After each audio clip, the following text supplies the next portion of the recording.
பகவத்கீதையில் 44வது ஸ்லோகம்.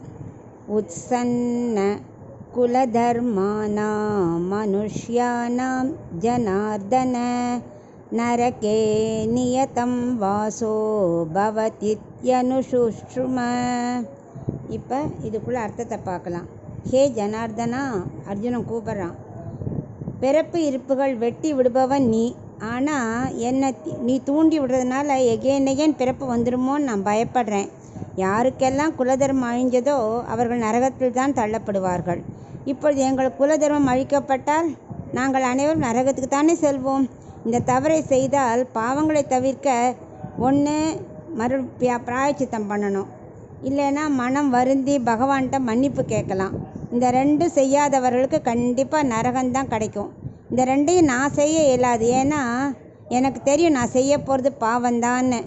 கொல்ல போகிறேன்னு தெரிஞ்சே ஒரு பாவம் செஞ்சால் அது எப்படி நான் மன்னிப்பு கேட்க முடியும்? நரகம்தான் எனக்கு கிட்டும் அப்படின்னு அவன் புலம்புறான்.